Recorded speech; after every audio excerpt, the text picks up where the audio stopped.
Hello student, welcome back to learn with Jyoti channel. आज हम पढ़ने जा रहे हैं क्लास 7 की हिंदी वसंत भाग 2। चैप्टर 2 है बच्चों। चैप्टर का नाम है दादी माँ। इस चैप्टर के लेखक है शिव प्रसाद सिंह। इस कहानी में उन्होंने अपने दादी माँ का वर्णन किया है और बड़ों के महत्व को दिखाया है, यानी अगर घर में हमारे साथ हमारे बड़े हैं तो उनका कितना महत्व है इस बारे में बताया है। दादी माँ पाठ में लेखक और उसकी दादी माँ के बीच घनिष्ठ आत्मीय संबंध की कहानी है। ये लेखक की दादी माँ ममता, स्नेह, दया की मूर्ति थी। शिव प्रसाद सिंह जी की ये कहानी उनकी दादी माँ के प्रेम और समर्पण को समर्पित करता है और दादी माँ लेखक के परिवार के हर कठिन दौर में उनके साथ छाया के समान रहती थी। तो चलिए स्टार्ट करते हैं इस चैप्टर को और भी कुछ देखते हैं चैप्टर में क्या क्या है। कमजोरी है अपनी, पर सच तो यह है कि जरा सी कठिनाई पड़ते, बीसों गर्मी, बरसात और वसंत देखने के बाद भी मेरा मन सदा नहीं तो प्रायः अनमना सा हो जाता है। प्रायः यानी कभी कभार, अनमना यानी बेचैन।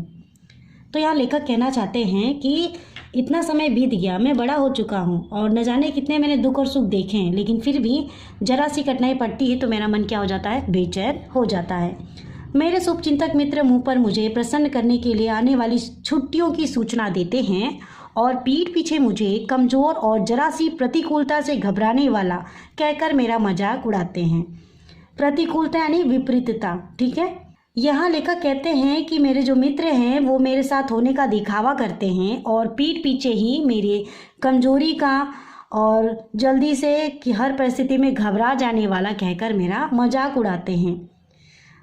आप कल्पना करें बच्चों की, आपको पता है कि आपके जो दोस्त हैं वो आपके साथ होने का दिखावा कर रहे हैं और साथ ही पीठ पीछे जब आप नहीं होते हो तो किसी अन्य तीसरे के साथ आपके बारे में आपकी बुराई करते हैं और ये बात आप जानते हैं। तो लेखक भी यहाँ जानते हैं, फिर भी क्या कहते हैं कि मैं सोचता हूँ अच्छा अब कभी उन बातों को न सोचूंगा। लेखक कहते हैं कि जो मेरे दोस्त हैं मेरा मजाक उड़ाते हैं मेरे पीठ पीछे, मैं इन बातों को नहीं सोचूंगा। ठीक है, जाने दो, सोचने से होता ही क्या है। पर बरबस मेरी आंखों के सामने शरद की शीत किरणों के समान स्वच्छ शीतल किसी की धुंधली छाया नाच उठती है। शरद यानी ठंडी का समय, ठीक है। शीत किरणों यानी ओस की बूंदे, ओस की जो बूंदे होती हैं ओस की बूंदों के समान स्वच्छ शीतल, ऐसी जैसे ये जो क्वालिटी बता रहे हैं लेखक, ऐसे ही गुणों वाली किसी की याद उनके सामने आ जाती हैं, नाच उठती हैं। तो यहाँ पे लेखक ने अपने दादी माँ के बारे में कहा है, वो अपनी दादी माँ के बारे में सोचने लग पड़ते हैं। नेक्स्ट पैरा देखिए बच्चों। मुझे लगता है जैसे कुआर के दिन आ गए हैं, मेरे गांव के चारों ओर पानी ही पानी हिलोरे ले रहा है। दूर के सिवान से बहकर आए हुए मोथा और साई की अधगली घासें, घेवर और वन प्याज की जड़ें तथा नाना प्रकार की बरसाती घासों के बीच सूरज की गर्मी में खौलते हुए पानी में सड़कर एक विचित्र गंध छोड़ रहे हैं। तो लेखक यहाँ कहते हैं कुआर, कुआर ये महीने का नाम है, बरसात का समय, ठीक है। बरसात के समय में मेरे गांव के चारों ओर पानी ही पानी हिलोरे ले रहा है, यानी बरसात के समय में चारों तरफ खेतों में, तालाबों में, नहरों में हर जगह पानी ही पानी है और हवाएं चलने पे ये हिलोरे ले रहा है। दूर के सिवान से बहकर मोथा और साई, ये घास का नाम है, ठीक है। मोथा और साई अधगली घासें हैं ये, यानी आधी गल चुकी हैं आधी ठीक हैं, और हर तरह की बहुत अलग अलग प्रकार की घासें जो हैं वो सूरज की गर्मी में खौलते हुए पानी में सड़ रही हैं और सड़ने के बाद ये अजीब तरीके की इनमें से गंध आ रही है। रास्तों में कीचड़ सूख गया है और गांव के लड़के किनारों पर झाग भरे जलाशयों में धमाके से कूद रहे हैं। आपने देखा होगा, गांव कभी गए होंगे तो नहरों में नहाते हुए बच्चों को देखा होगा। ऊपर से ज़्यादा ऊंचाई तो नहीं होती, हाँ थोड़ी ऊंचाई से जब कभी भी पानी में जब वो कूदते हैं तो धपाक करके आवाज़ आती है। तो ये वही कह रहे हैं लेखक कि गांव के लड़के किनारों पर झाग भरे जलाशयों में धमाके से कूद रहे हैं। अपने अपने मौसम की अपनी अपनी बातें होती हैं। लेखक यहाँ कहना चाहते हैं कि हर मौसम की अपनी अपनी बातें होती हैं। हर मौसम में हम अलग अलग तरीके की एक्टिविटी करते हैं। जैसे देख लीजिए, अभी क्या होता है कि बरसात के समय में हर चारों तरफ, गांव की बात कर रही हूँ, चारों तरफ गांव में पानी भरा होता है, नहरों में, तालाबों में, छोटी मोटी नदियों में। तो वहाँ पे लोग ज़्यादातर तो बच्चे क्या करते हैं, पानी में छलांग लगाते हैं। उन्हें नहाना बहुत पसंद होता है, धपाक करके कूद पड़ते हैं। ठंडी के समय में आग लगा ली, लकड़ियाँ जला दी, मस्त सेकते बैठे हाथ पैर। गर्मी के समय में कूलर के सामने बैठे आराम से मस्त ठंडी ठंडी हवा ले रहे हैं। तो ये अच्छा खासा समय होता है। हर मौसम की अपनी अपनी बात होती है। गर्मी के समय में हम नींबू पानी पीते हैं, मस्त शरबत वगैरह पीते हैं। यही कहना चाह रहे हैं। आषाढ़ में आम और जामुन न मिले, अगहन में चिवड़ा और गुड़ न मिले, दुख नहीं। चैत के दिनों में लाई के साथ गुड़ की पट्टी न मिले, अफसोस नहीं। यहाँ पे लेखक ने आषाढ़, अगहन, चैत महीनों के नाम बताए हैं। ठीक है, इन महीनों में मिलने वाली चीज़ें न मिले, कोई अफसोस की बात नहीं है। पर कुआर यानी बरसात के दिनों में गंधपूर्ण झाग भरे जल में कूदना न हो तो बड़ा बुरा मालूम होता है। ठीक है, मैं भीतर हुड़क रहा था। हुड़कना यानी चिंतित होना। 2-1 दिन ही तो कूद सका था, नहा धोकर बीमार हो गया। हल्की बीमारी न जाने क्यों मुझे अच्छी लगती है। थोड़ा थोड़ा ज्वर हो और सर में साधारण दर्द और खाने के लिए दिन भर नींबू और साबू। लेकिन इस बार ऐसी चीज़ नहीं थी। लेखक कहते हैं कि इस बार जो बीमारी हुई थी ऐसी हल्की फुल्की वाली नहीं थी। ज्वर जो चढ़ा तो चढ़ता ही गया, यानी जो बुखार उनको हुआ, फीवर जो हुआ वो बढ़ता ही जा रहा था, उसका टेम्परेचर बढ़ता ही जा रहा था। रजाई पर रजाई और उतरा रात 12 बजे के बाद। ये रजाई पर रजाई का मतलब है कि उन्होंने इतने सारे ब्लैंकेट्स ओढ़ लिए, इतनी सारी चादरें ओढ़ ली और उसके बाद रात के 12 बजे ही उनका बुखार उतरा। दिन में मैं चादर लपेटे सोया था। दादी माँ आई, शायद नहा कर आई थी उसी झाग वाले जल में। पतले दुबले स्नेह सने शरीर पर सफ़ेद किनारीहीन धोती, सन से सफ़ेद बालों के सिरों पर सद्य टपके हुए जल की शीतलता। तो यहाँ पे लेखक कहते हैं कि दिन में मैं चादर लपेटे सोया था। दादी माँ आई और नहा धोकर आई थी, और वो उसी झाग वाले पानी यानी जो तालाब था, जो जलाशय था, उसी में वो नहा कर आई थी दादी भी। दादी कैसी हैं बता रहे हैं लेखक। पतली दुबली हैं और स्नेह से भरी हुई, स्नेह से सने यानी स्नेह भरपूर है दादी माँ में। शरीर पर सफ़ेद किनारीहीन यानी कि ऐसी साड़ी उन्होंने पहन रखी है जिसमें किनारा नहीं है। धोती यानी साड़ी। सन का अर्थ होता है रुई, कापूस से सफ़ेद। उनके जो बाल है दादी माँ के वो रुई की तरह है, कापूस की तरह है। बालों पर सद्य टपके हुए जल की शीतलता। आते ही उन्होंने सर पेट छुए, आंचल की गांठ खोली, किसी अदृश्य शक्तिधारी के चबूतरे की मिट्टी मुंह में डाली, माथे पर लगाई। अब पहले की जो दादी माँ हुआ करती थी, नज़र वगैरह इसी तरीके से उतार दिया करती थी कि भाई मेरे बच्चे को, मेरे पोते को नज़र लग गई। तो उन्होंने अपनी आंचल की गांठ खोली और अदृश्य शक्तिधारी के चबूतरे की मिट्टी मुँह में डाली। दिन रात चारपाई के पास बैठी रहती, कभी पंखा झलती, कभी जलते हुए हाथ पैर कपड़े से सहलाती, सर पर दालचीनी का लेप करती और 20 बार छू छू कर ज्वर का अनुमान करती। कितनी प्यार करती थी दादी माँ लेखक की। देखो क्या कह रहे हैं लेखक कि जिस चारपाई पे लेखक सोए रहते थे उस चारपाई के पास ही बैठी रहती थी। कभी पंखा करती, कभी हाथ पैर उनका सहलाती, दबाती और सर पर दालचीनी का लेप लगाती और बार बार 20 बार 30 बार वो छू छू कर देखती कि अभी बुखार कम हुआ कि नहीं हुआ, हांडी में पानी आया कि नहीं, उसे पीपल की छाल से छौंका कि नहीं, खिचड़ी में मूंग की दाल एकदम मिल तो गई है, कोई बीमार के घर में सीधे बाहर से आकर तो नहीं चला गया, आदि लाखों प्रश्न पूछ पूछ कर घर वालों को परेशान कर देती। दादी माँ को गवई गांव की 50 किस्म की दवाओं के नाम याद थे। लेखक कहना चाहते हैं कि दादी माँ को ऐसे 50 किस्म की दवाओं के नाम याद थे। गांव में कोई बीमार होता उनके पास पहुँचती और वहाँ भी वही काम, हाथ छूना, माथा छूना, पेट छूना। यानी गांव में कोई बीमार है तो उनके पास पहुंच जाती और उसका हाथ चेक करना, माथा यानी सिर चेक करना, पेट छूना।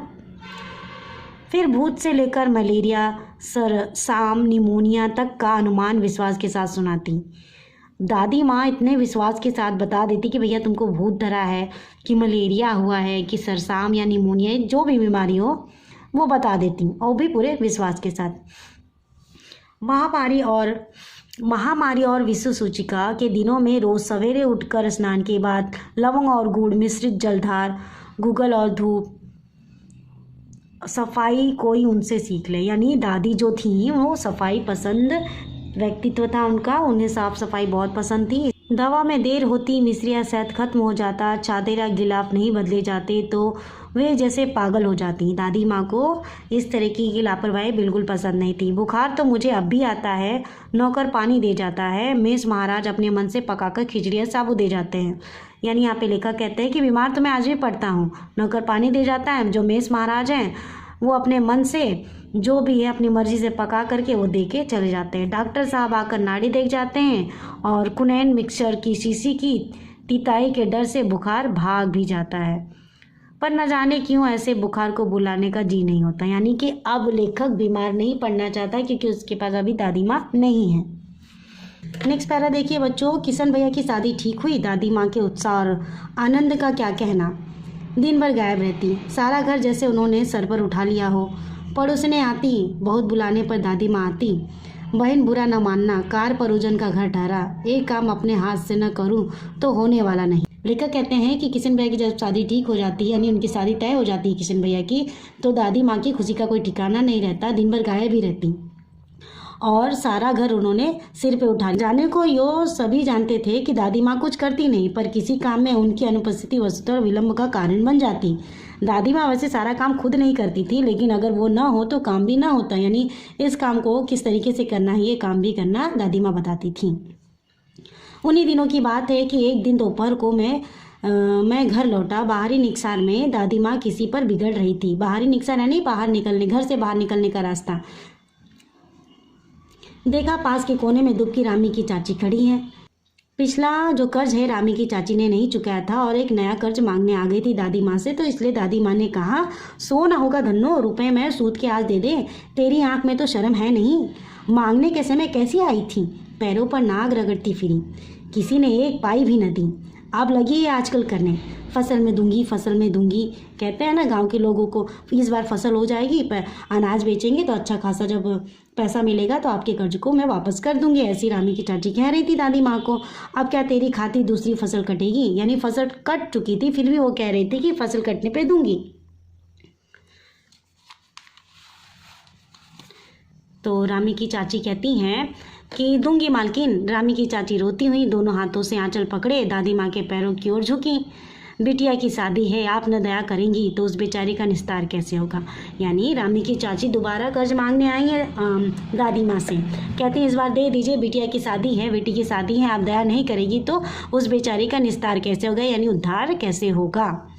तो दादी माँ क्या कहती हैं, हट हट, अभी नहा के आ रही हूँ। दादी माँ पीछे हट गई। जाने दो दादी, मैंने इस अप्रिय प्रसंग को हटाने की गरज से कहा, बेचारी गरीब है, दे देगी कभी। तो यहाँ लेखक कहते हैं दादी जाने भी दो, दे दो इनको पैसे, इनके घर में शादी, इनकी बेटी की शादी है, गरीब है बेचारी, दे देगी बाद में। तो दादी माँ कहती हैं लेखक को, चल चल, चला है समझा। मैं चुपके से आंगन की ओर चला गया। कई दिन बीत गए, मैं इस प्रसंग को एकदम भूल सा गया।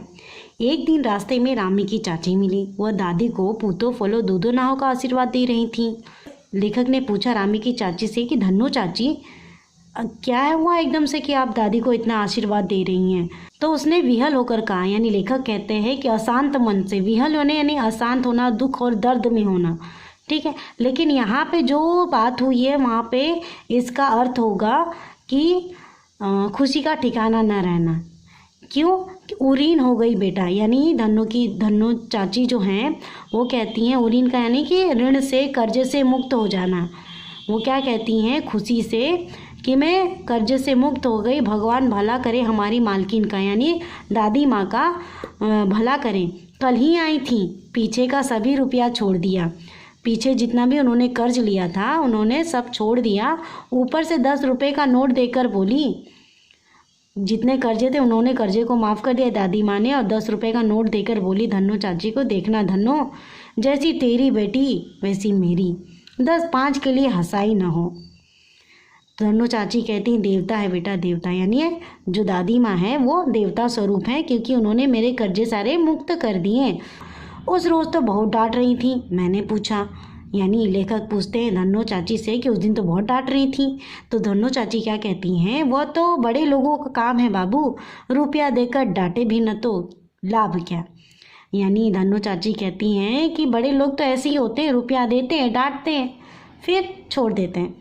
मैं मन ही मन इस तर्क पर हंसता हुआ आगे बढ़ गया।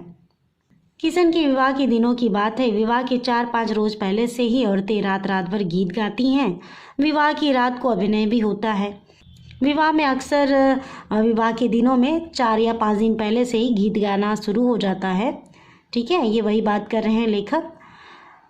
तो विवाह की रात को अभिनय भी होता है, यानी ड्रामा, कुछ नाटक वगैरह भी होता है। यह प्राय एक ही कथा का हुआ करता है, यानी इसमें एक ही कहानी होती है। उसमें विवाह से लेकर पुत्र उत्पत्ति तक के सभी दृश्य दिखाए जाते हैं। सभी पार्ट औरतें ही करती हैं, यानी जो नाटक होता है उसमें हर तरीके का जो किरदार होता है उसको औरतें ही निभाती हैं। मैं बीमार होने के कारण बारात में न जा सका, यानी यहाँ लेखक बीमार हो गए थे जिसके कारण वह बारात न जा सके थे। मेरा भाई राघव दलान में सो रहा था, वह भी बारात जाने के बाद पहुँचा था। यानी जो मामा का बेटा था, जो भाई है लेखक का ममेरा भाई, वो जब बारात घर से निकल गई थी, जा चुकी थी, तब वो पहुंचा था, तो उसे लेट हो गया था। औरतों ने उस पर आपत्ति की। जो औरतें थीं वहीं पे नाटक भी कर रही थीं, तो दादी माँ को कहा कि यहाँ लड़का नहीं सोएगा। दादी बिगड़ती हैं, यानी थोड़ा गुस्सा होती हैं और औरतों को कहती हैं कि लड़के से क्या पर्दा, लड़के और ब्रह्मा का मन एक सा होता है। दादी माँ कहती हैं, मुझे भी पास ही एक चारपाई पर चादर उड़ाकर दादी माँ ने चुपके से सुला दिया था। बड़ी हंसी आ रही थी, सोचा कहीं जोर से हंस दूं, भेद खुल जाए तो निकाल बाहर किया जाऊंगा। यानी कि आंगन में या दलान में कहीं नाटक हो रहा था तो घर के बाहर निकलना पड़ जाएगा अगर हंस देंगे तो। पर भाभी की बात पर हंसी रुक न सकी और भांडा फोड़ हो गया। यानी भाभी ने कुछ ऐसी कॉमेडी की, ऐसा जोक किया जिसपे लेखक ने हंस दिया और सभी औरतों को पता चल गया कि हाँ कोई सोया है। देवू की माँ ने चादर खींच ली। कहो दादी, यह कौन बच्चा सोया है, बेचारा रोता है, शायद दूध तो पिला दूँ।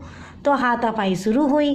दादी माँ बिगड़ी, लड़के से क्यों लगती है, ऐसे दादी माँ कहती हैं। सुबह रास्ते में देवू की माँ मिली। कल वाला बच्चा भाभी।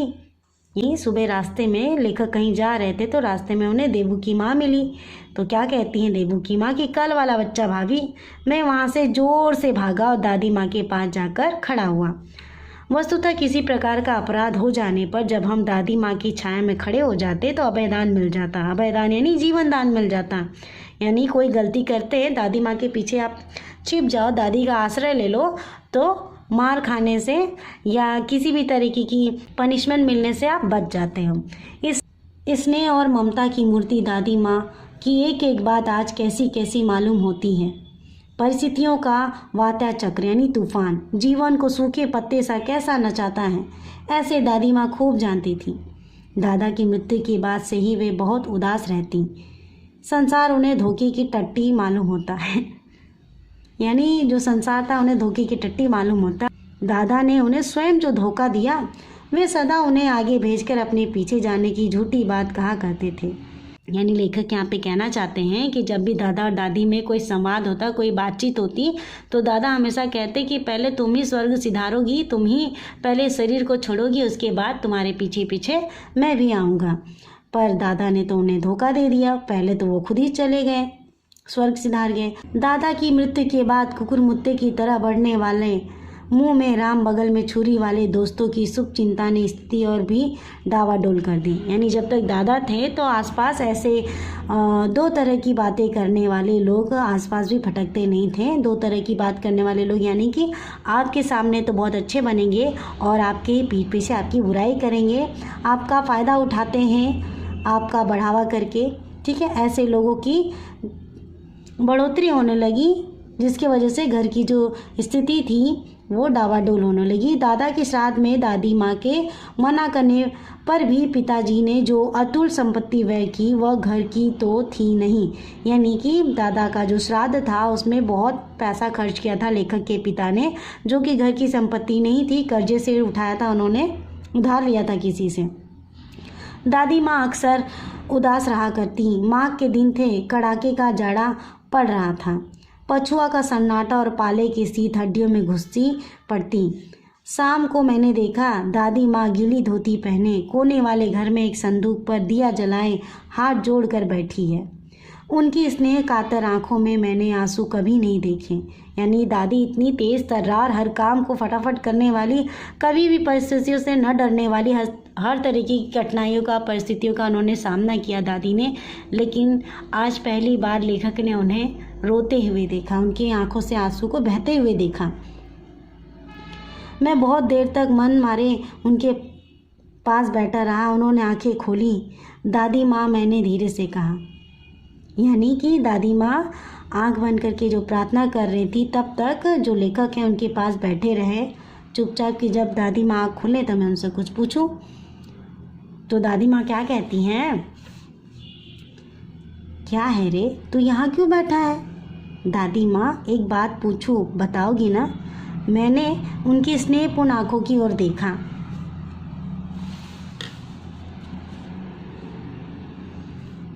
क्या है, पूछ। तुम रोती थी? दादी माँ मुस्कुराई। पागल, तूने अभी खाना भी नहीं खाया ना, चल चल चल। दादी ने बात को टाल दिया। लेखक को कुछ नहीं बताया उन्होंने। धोती तो बदल लो दादी माँ, मैंने कहा। मुझे सर्दी गर्मी नहीं लगती बेटा। वे मुझे खींचती रसोई में ले गईं। सुबह मैंने देखा चारपाई पर बैठे पिताजी और किशन भैया मन मारे कुछ सोच रहे हैं। दूसरा चारा ही क्या है, बाबू बोले। बाबू यानी पिताजी। रुपया कोई देता नहीं, कितने के तो अभी पिछले भी बाकी हैं। यानी रुपया अभी उन्हें ज़रूरत है लेखक के पिता को रुपए की, तो पिछला कर्जा भी बकाया था जो उन्होंने दिया नहीं था, इसलिए अभी कोई कर्जा मिल नहीं रहा था। तो वे रोने रोने से हो गए, यानी उनका मन रुआसा सा हो गया। तो दादी माँ बोलती हैं, रोता क्यों है रे? उन्हें हिम्मत बंधाते हुए, लेखक के पिताजी को हिम्मत बंधाते हुए उनके माथे को सहलाते हुए कहा, मैं तो अभी हूँ ही। उन्होंने संदूक खोलकर एक चमकती सी चीज़ निकाली। तेरे दादा ने यह कंगन मुझे इसी दिन के लिए पहनाया था। उनका गला भर आया। मैंने इसे पहना नहीं, इसे सहज कर रखती आई हूँ। इन दादी ने कहा कि मैंने इसे कभी पहना नहीं है, बस सहज कर रखती आई हूँ, यानी कि जब कभी ऐसी परिस्थिति होगी तो इसका उपयोग किया जाएगा। यह उनके वंश की निशानी है। उन्होंने आंसू पोंछकर कहा, पुराने लोग आगा पीछा सब सोच लेते हैं बेटा। तो यहाँ दादी कहती हैं कि जो पुराने लोग होते हैं, जो बूढ़े बुजुर्ग होते हैं, वो सब आगे पीछे का सोच कर बैठते हैं। सचमुच मुझे दादी माँ शापभ्रष्ट देवी सी लगी। शापभ्रष्ट यानी कि जब किसी कोई दिक्कत में है, परेशानी में है, तो उसको उस दिक्कत परेशानी चिंता से मुक्त करने वाली देवी सी लगी। धुंधली छाया विलीन हो गई। मैंने देखा दिन काफ़ी चढ़ाया है, यानी कि दादी को याद करते करते अब याद से बाहर आ गए थे लेखक। मैंने देखा कि दिन काफ़ी चढ़ाया है, यानी कि काफ़ी समय हो गया है। पास के लंबे खजूर के पेड़ से उड़कर एक कौवा अपनी घिनौनी काली पाँखें यानी पंख फैलाकर मेरी खिड़की पर बैठ गया। हाथ में अब भी किशन भैया का पत्र काँप रहा है। काली चींटियों सी कतारें धूमिल हो रही हैं। आंखों पर विश्वास नहीं होता। मन बार बार अपने से ही पूछ बैठता है, क्या सचमुच दादी माँ नहीं रही? उस पत्र में जो किशन भैया ने भेजा है उसमें दादी माँ अब नहीं रही, ये खबर आई है। और इस खबर को पढ़ करके लेखक की आंखों पर विश्वास नहीं होता। वो बार बार अपने आप से पूछते हैं, क्या सचमुच दादी माँ नहीं रही?